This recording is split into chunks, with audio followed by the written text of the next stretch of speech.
So, derive natin yung formula for the torque na ito ay, ano ba ang formula sa torque? That is pi coefficient of friction, yung pressure, multiplied by yung maliit na diameter or yung inside diameter, divided by 8, and then d square or yung outside diameter less d square. Okay? So, from general formula ng torque, alam naman natin na ito yung general formula natin sa torque, that is equal to the frictional force times the radius. So, palitan natin yung frictional force ng coefficient of friction times n, wherein yung n natin yan yung normal force, which is equal to the P. Yung P na to, that is equal to the spring force.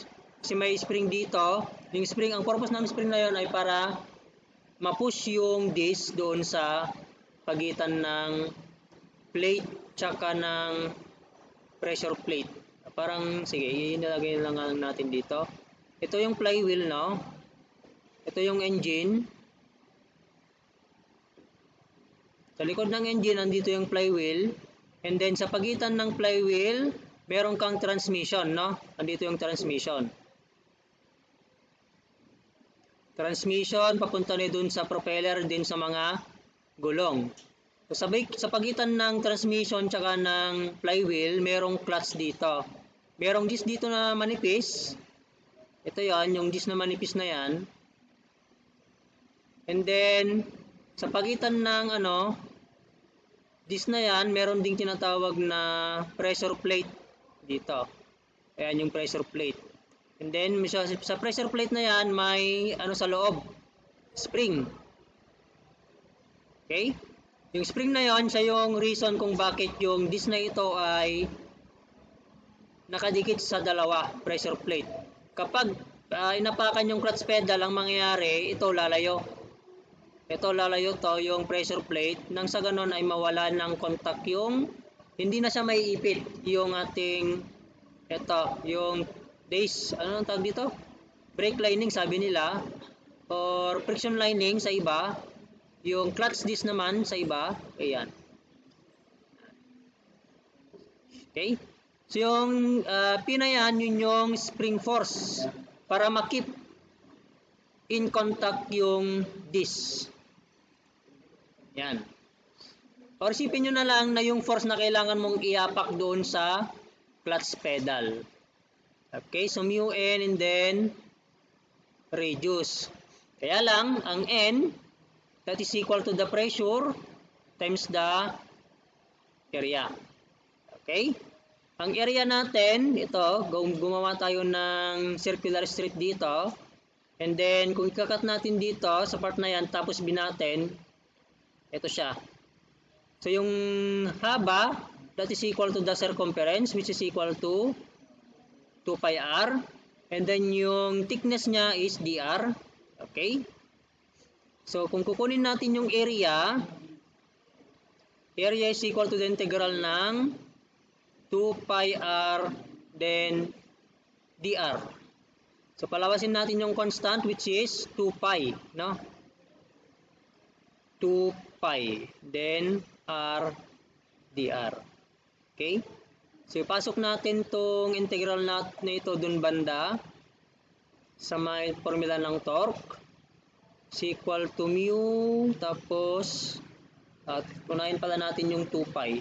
2 pi mu, and then meron ka pang pressure dito, and then r dr.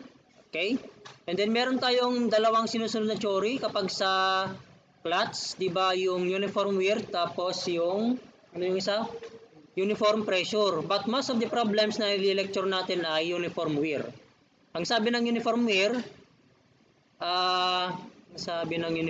ano yung unit yun? Ang PR is, ang wear ata is proportional to PR. Wait lang, balikan ko lang yung statement na yun. So kapag uniform wear pala, sabi niya PR is equal to constant. Tama ba to? Nawala yung ano, no? Ito pa lang yung area. Ito pa lang yung, asan na yun?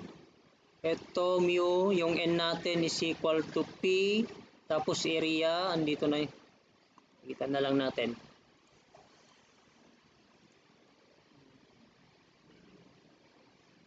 Rewrite natin base doon sa pagkakasunod. So this is mu, tapos ang n natin is equal to P times the area. Pressure times ang area natin is equal to the integral na ngayon. 2 pi integral ng r dr. So n tapos meron nga pang isang r, no? Ayun.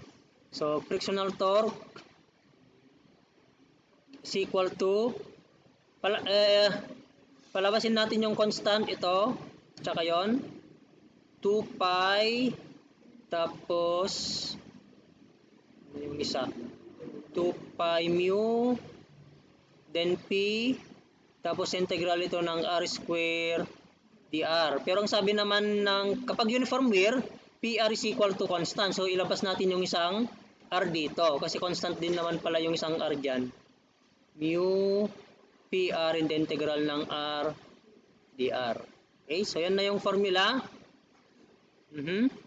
Then maglagay tayo ng limits dito. R inside limit, then R outside. So mangyayari 2 pi mu and then PR. Baba na lang natin. Kapag integral, ang integral ng x dx ay is equal to ano ulit? Diba matadagdagan yung kanyang exponent, and then yung exponent ay bababa, so magiging ito ay r square over 2, limit natin from ri to r outside. Now let r is equal to d over 2. Okay, which is also equal to inside, no? Ayan. So, palitan natin. So, bali ang mangyayari, frictional force is equal to 2 pi mu p tapos d over 2. Okay? And then ito, d over 2 square, no? Yung RO natin, express natin in terms of diameter. Okay, and then yung RI natin, parehas yan kay D over 2. And then, square pa natin, no? Palabasin natin to, factor out natin, magiging 8. 2 times 2 square is 8, no? So, yun, lumabas. 2 pi, tapos P, D, tapos D square less D square over 8, tama? Bakit nawala yun? 8 dapat to, square 4 times 2 8, ayun, tama, 8. So 8, so square mo to magiging 4, tapos i-multiply mo pa dito magiging 8, tapos i-cancel mo to tsaka doon, 8 na 4 lang naman. Kaya ano kaya ang nangyari? Oo nga, mayroong pa palang 2 doon na steady, oh.